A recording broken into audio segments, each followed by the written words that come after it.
Okay, I'm going to try to keep this under 10 minutes, but I got asked to do more videos about the rapture and the tribulation and explain things to people who have never had the rapture or the tribulation explained to them. It's not necessarily your fault. A lot of pastors aren't talking about it anymore. Even if you go to church, you won't ever hear about hell or Satan or or what happens in Revelations and the end times, or you won't hear about any of that. And so, because everybody's kind of wanting the feel good stuff right now, I think energy and frequency and vibration and all that stuff is a big deal right now, and they're wanting motivational speakers, and that's fine, because I really do believe that you know everything runs off frequencies and vibrations, and I get it. But God spoke things into being. So he said, let there be light, and then there was light. So everything that has a vibration and everything that has a frequency and all that is because God spoke it, and he used a vibration and a frequency to speak it. So I do believe in all that, but guys, I want you to make sure that you're not taking it and looking at it like those are not what is going to bring you happiness or money or any of that. The fact is, God created all these things. You want to talk about the universe, but God created the universe. So if you want to thank something or worship something or just even give it a little bit of credit, don't give it to whatever it was made. Just give it to the maker. And so, yes, God spoke things into fruition. And he made the sun and the moon and the stars, and he spoke those things and created the earth. And so, yes, vibration, frequency, those are real. Those are real. He spoke them. So that's kind of a cool way to look at it. But I don't think that learning about the truth is going to bring down your frequency or bring down your vibration, even though if it's a heavy topic. So I don't want you to feel that way, like, man, this is heavy, I don't want to bring down I get it. Like, if you're not a believer, but you believe in stuff like that, I just want you to know that, like, they're very closely entwined. I know that my sister called me, and she said, she goes back and forth between Christianity and other things, and social media kind of plants seeds, and she changed her name and started dealing with like Wiccan, which is like witch stuff, you know what I mean? And she's like, it's not bad witchcraft. It's not bad witchcraft. It's just like, it's good witchcraft. It's like, whatever you put out in the world will come back to you. If you put out good, good will come back to you. And I told her, I said, I actually believe that too. And she's like, really, you do? And I'm like, well, yeah, like, you reap what you sow. It's in the Bible.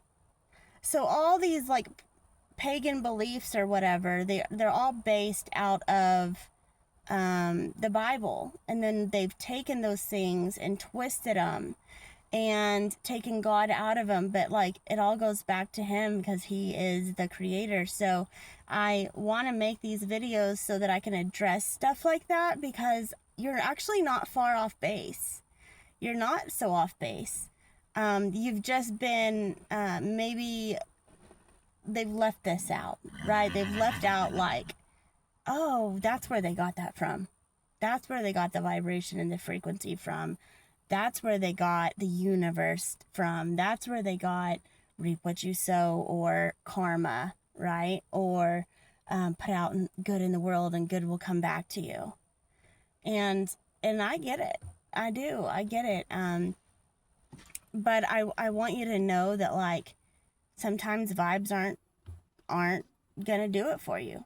And sometimes even Christians, we pray for cake. They say, there's like an analogy, like, I just been praying for chocolate cake, and God's like, I gave you the batter and the eggs and the milk and like the flour and everything to make the batter, and you've got an oven, and you know how to cook it. Like, I'm giving you all the ingredients, but you've got to do. And so what that means, like, faith without works is dead. You can't just speak something and say, okay, he's not a magic genie. The universe is not a magic genie.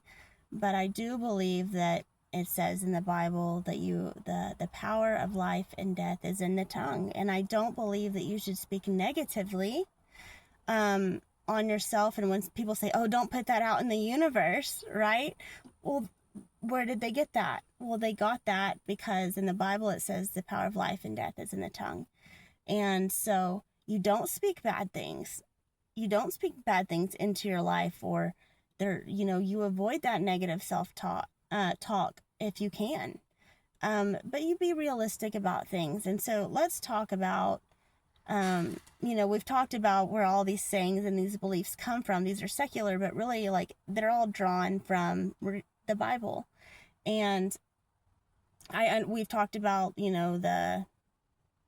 the cautiousness you have about a book that's been around for a long time, been translated, but you can ask people that speak Hebrew, AI, although I don't believe it's probably the end all be all or the answer to everything, like you could probably just, if you don't want to believe or take anyone's word for it, like you can learn Hebrew now, or you can have it directly translate over, and you can check what you're reading.